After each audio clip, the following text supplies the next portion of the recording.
School and college যে vote কেন্দ্রটি রয়েছে ঠিক সেটিতে, এবং এটি কিন্তু ঢাকা 17 আসনের একটি, এবং এখানে কিন্তু বিএনপির চেয়ারম্যান তারেক রহমান এখানে ভোট দিতে এসেছেন, এবং তার সাথে কিন্তু তার সহধর্মিণী এবং তার কন্যা জাইমা রহমান কিন্তু এখানে এসেছেন।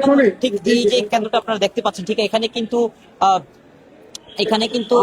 যেই বিএনপি চেয়ারপারসন আছে তারা কিন্তু এসেছেন, এবং তারা কিন্তু এখানে ভোট দেওয়া শেষে কিন্তু এসে এখানে ব্রিফ করবেন বলে আমরা জানতে পেরেছি। এবং আপনাদেরকে জানিয়ে রাখতে চাই, ত্রয়োদশ জাতীয় সংসদ নির্বাচন ও গণভোটের যে প্রচার রয়েছে, মঙ্গলবার কিন্তু রাত 9:30 শেষ হয়ে যায়, এবং আগামীকাল বৃহস্পতিবার সকাল 7:30 কিন্তু আজ 7:30 কিন্তু ভোট গ্রহণ শুরু হয়েছিল, এবং ভোট গ্রহণ কিন্তু 4:30 পর্যন্ত চলবে। বাংলাদেশ জাতীয়তাবাদী দলের যে বিএনপি যিনি আছেন চেয়ারম্যান তারেক রহমান, তিনি কিন্তু কেন্দ্রে উপস্থিত হয়েছেন, এবং তার ভোটাধিকার প্রয়োগের জন্য এসেছেন। এবং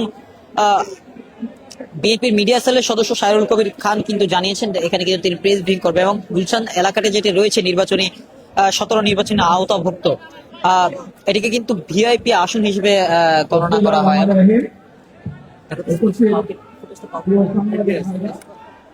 আমি ওনাকে আমার সাংবিধানিক যে অধিকার, ভোটের অধিকার, সেটি আমি প্রয়োগ করে এসেছি।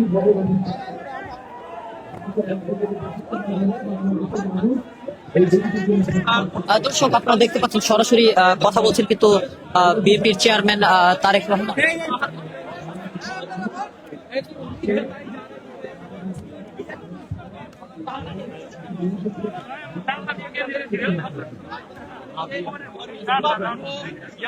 वोट डालकर बाहर निकले हैं खालिदा जिया के দর্শক, এই মাত্রই কিন্তু ভোট শেষে কিন্তু বাইরে বের হয়েছেন বিএনপির যিনি চেয়ারম্যান আছেন তারেক রহমান।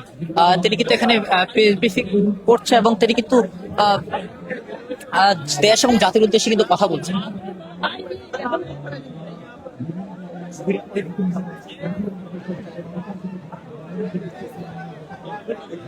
হ্যাঁ,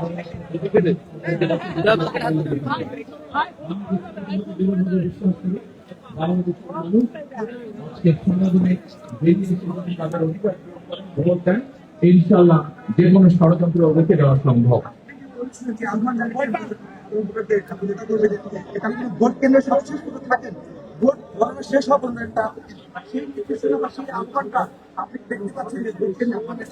মাত্র তো ভোট গ্রহণ শুরু হয়েছে, আমি শেষটা কেমন করে এখনই না দেখে বলবো।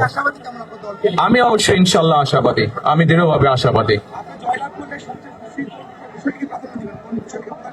আমরা আগেও বলেছি, আমরা জয়লাভ করলে সবচেয়ে বেশি যেটা আমাদের নিরাপদ বোধ করে, এটি হচ্ছে আমাদের সবচেয়ে বেশি প্রায়োরিটি।